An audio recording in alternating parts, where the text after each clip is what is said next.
దేశంలో అనేక రాష్ట్రాలు ఉన్నాయి, బాగా అభివృద్ధి చెందినటువంటి రాష్ట్రాలు. మీరు అన్నట్లుగా మహారాష్ట్ర కానివ్వండి, గుజరాత్ కానివ్వండి, ఇలా చెప్పుకుని పోతే చాలా రాష్ట్రాలు అభివృద్ధిలో ముందడుగులో ఉన్నటువంటి పరిస్థితులు. ఇదే కంపెనీ పెట్టుబడి పెట్టాలి అనుకుంటే ఆ రాష్ట్రాల వైపు చూసేటువంటి పరిస్థితులు కూడా లేకపోలేదు. మరి అలాంటి పరిస్థితుల్లో పట్టుబట్టి ఇప్పుడు ఉన్నటువంటి ముఖ్యమంత్రి చంద్రబాబు నాయుడు గారు కానివ్వండి, లోకేష్ గారు కానివ్వండి, పవన్ కళ్యాణ్ గారు కానివ్వండి, వీళ్ళందరూ పట్టుబట్టి చిత్తశుద్ధితో ఇక్కడికి తీసుకురావడం ఒక ఎత్తు అయితే, అది పాయకరాపేటలోనే రావాలి అని చెప్పి అంతే గారు చేసినటువంటి కృషి, అంటే వీళ్ళందరూ చిత్తశుద్ధి ఎలా చూడొచ్చు అంటారు అన్న? ఈ నియోజకవర్గం పాయకరాపేట నియోజకవర్గం ఏదైతే ఉందో మొట్టమొదటిసారిగా మాకు మినిస్ట్రీ మా అంతమ్మకి ఇచ్చారు.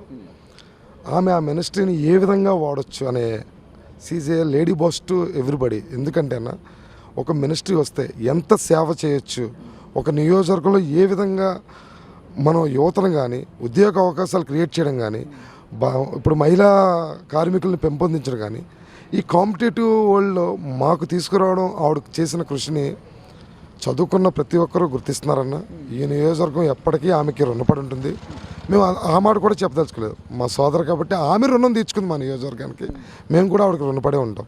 మరి ఇలానే ఇదే పరిస్థితుల్లో కూటమి ప్రభుత్వం వ్యవహారానికి వస్తే, యువగలం పాదయాత్ర పేరుతో లోకేష్ గారు ఇచ్చినటువంటి ప్రధాన హామీ 20 లక్షల ఉద్యోగాల కల్పనే ప్రధాన ధ్యేయం, అదే నా ప్రధాన లక్ష్యం అని చెప్పి లోకేష్ గారు ప్రత్యేకదే చెప్తా ఉన్నటువంటి పరిస్థితి.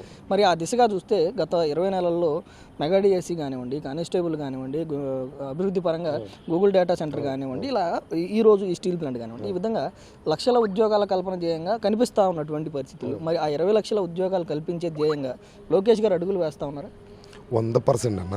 చాలా సింపుల్ క్వశ్చన్ అన్న. ఇక్కడ ఈ స్టీల్ ప్లాంట్ ఎస్టాబ్లిష్ అయితే టెక్నికల్ నాన్ టెక్నికల్ 35,000 మంది నుంచి 40,000 మందికి ఉద్యోగ అవకాశాలు వస్తాయట.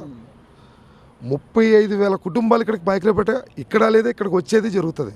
అంటే మేము ఎంత రెవెన్యూ జనరేట్ చేస్తాం, ఎంత డెవలప్మెంట్ అవుతాం. మా నియోజకవర్గంలో ఈ ఒక్క ఫ్యాక్టరీ వల్ల సుమారు 35,000 మంది. అంటే మీరు ఊహించండి, ఆయన 20 లక్షల ఉద్యోగాలు మేము పూర్తిగా ప్రగాఢంగా నమ్ముతున్నాం. ఒకప్పుడు విశాఖపట్నం జిల్లా అంటే గొప్పగా చూసేవారు. అనకాపల్లి అంటే బెల్లం తప్ప ఏం గుర్తుకొచ్చేది కదా మాకు. అంటే ఒక రకంగా చెప్పాలంటే మమ్మల్ని చాలా చులకనగా చూస్తారు. దట్టు మాది ముఖద్వారం ఉత్తరాంధ్రకి. అలాంటి ఉత్తరాంధ్ర ముఖద్వారాన్ని రాష్ట్ర స్థాయిలోనే కాదు, ఈ సౌత్ ఇండియన్ స్థాయిలోనే మేడం గారు పేరు తీసుకురావడానికి కృషి చేస్తున్న విధానానికి కానీ, ఈ 20 లక్షల జాబులు ఏవైతే వస్తాయో అవి మేము ప్రగాఢంగా నమ్ముతున్నాం.